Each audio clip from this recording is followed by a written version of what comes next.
Hello hello friends, welcome back. ఈరోజు ఒక ఆసక్తికరమైనటువంటి విషయం ఏమిటంటే, మనం చాలా సహజంగా చాలా చోట్ల బుద్ధుడి యొక్క శిల్పాలు చూస్తూ ఉంటాం, లేకపోతే శిల్పాలు ఉన్నటువంటి ఫొటోస్నైనా చూస్తుంటాం. మనకు ఒక అనుమానం వస్తుంది.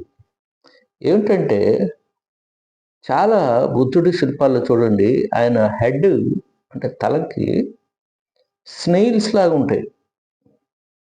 చిన్న చిన్న ఒక పురుగుల్లాగా స్నేయిల్స్, నత్తగుల్లలు అంటారు కదా, అలా ఉంటాయి అన్నమాట. మొత్తం కూడా కవర్ చేసి ఉంటాయి తల అంతా కూడా చాలా శిల్పాల్లో. ఎందుకని అట్లా ఉన్నాయి అని చెప్పేసి ఎవరైనా అడిగితే చాలామంది చెప్పేది ఏమిటంటే, గౌతమ బుద్ధుడు ఆయన ఒక అడవిలో వెళ్తూ ఒక చోట తపస్సు చేసుకోవాలనిపించి ఒక చెట్టు కింద మరి చెట్టు కిందకి వెళ్ళి తపస్సు చేస్తున్నప్పుడు బాగా ఎండ తగులుతూ ఉందని ఆ టైంలో ఆ ఎండ నుంచి కాపాడడానికి 108 నత్తగుల్లలు అలా పాకి ఆయన హెడ్ మీద, ఆయన తల మీద అలా ప్రొటెక్షన్ లాగా నిలిచాయి, చాలా సాక్రిఫైస్ చేసేవి అని చెప్పేసి అంటుంటారు. బహుశా అది నిజంగా చాలా గొప్ప విషయం, నత్తగుల్లలు అలా వెళ్ళటం, అది చేయటం అంతా కూడా. కానీ మరి అది ఎంతవరకు నిజము, ఎంతవరకు కల్పన అనేది మనకు తెలియదు. దాని విషయంలో ఇంకా రకరకాల వాళ్ళు రకరకాలుగా చెప్తూ ఉన్నారు. ఆ 108 అనేటువంటివి ఒక అలంకారప్రాయంగా చెప్పారు, దానికి అర్థాలు వేరే ఉన్నాయి. ఆ అర్థాన్ని వాళ్ళు ఆ నత్తగుల్లల రూపంలో అలా శిల్పాలు చెక్కినప్పుడు అలా పెట్టారు అని చెప్పేసి అంటారు కొంతమంది. ఇది కూడా కొంతవరకు నమ్మదగినగా ఉండదు.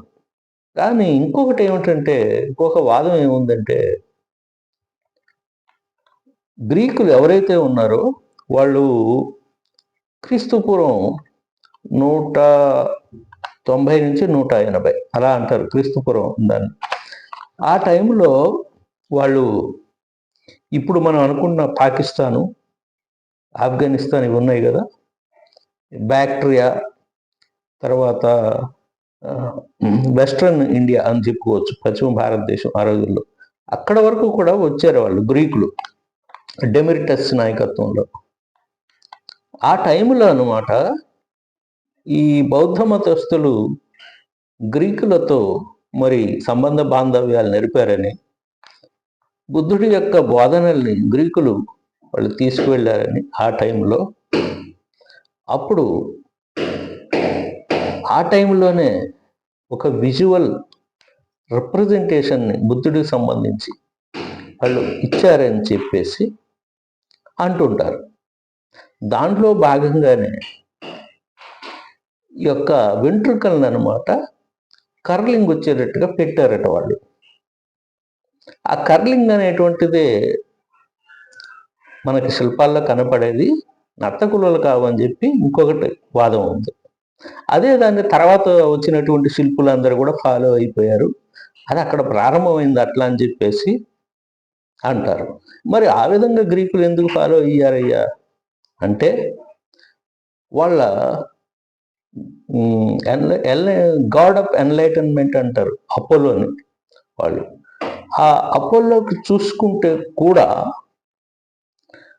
వాళ్ళ తల వెంట్రుకలు కూడా చూడండి ముడివేసినట్టు ఉంటాయి, కర్లింగ్గా ఉంటాయి. అది కూడా చూడండి, ఇప్పటికైనా చూడండి అపోలో. సేమ్ అదే దాన్ని బుద్ధుడికి కూడా ఫాలో అయ్యారు క్రీస్తుపూర్వం అప్పటి శిల్పులు. కాకపోతే ఏంటంటే, బుద్ధుడికి కర్లింగ్ వేశారు కానీ ఆ జుట్టుని నత్తగుల్లల టైపులో పెట్టారు. ఆ తర్వాత అనమాట అది ఇంకా సాకారం అయిపోయింది. మన ఇండియాలోను ఇంకో చోట ఆ విధంగా శిల్పులు కూడా ఫాలో అయిపోయారు. అట్లా బుద్ధుడి యొక్క శిల్పం ఒక వినూత్నమైనటువంటి ఒక పద్ధతిలో అవతరించింది అని చెప్పేసి అంటారు. ఓకే. అయితే ఈ గ్రీకుకు సంబంధించినటువంటిది ఏదైతే ఉందో అది కొద్దిగా వాస్తవానికి దగ్గరగా అనిపిస్తుంది. ఎందుకంటే ఒక మతం అనేది ఆ రోజుల్లో కానీ ఈ రోజుల్లో కానీ అవకాశం ఉన్నప్పుడు దేశాలు దాటి వెళ్ళిపోవటం అనేది మరి ఎప్పుడు జరుగుతూనే ఉంది. లేకపోతే ప్రపంచం అంతా మరి ఇన్ని మతాలు ఎక్కడెక్కడ ప్రయాణం చేసేది చూడండి, ఎక్కడ పుట్టాయి ఆయా మతాలు, ఆయా ప్రవక్తలు, ఎన్నెన్ని దేశాలకు వెళ్ళిపోయినాయి ఆ మతాలు కదా. ఎటువంటి వాహనాలు అవి లేని ఆ రోజుల్లోనే అట్లా పాకే మతాలని. కాబట్టి ఆ టైంలో కూడా ఏమో చెప్పలేం, రెండోదొకటి జరిగి ఉండవచ్చును కదా. There is every chance for that, అంతే కదా. కాబట్టి అటువంటి సందేహం వచ్చినప్పుడు అనమాట ఇవి మీకు జ్ఞాపకం రావాలి. విచిత్రం ఏంటంటే చూడండి, బౌద్ధ మతం పుట్టింది భారతదేశంలోనే క్రీస్తుపూర్వం 5వ శతాబ్దం నుంచి ఉజ్వలంగా ఉంది. తర్వాత for the reasons unknown it has been diminished in India.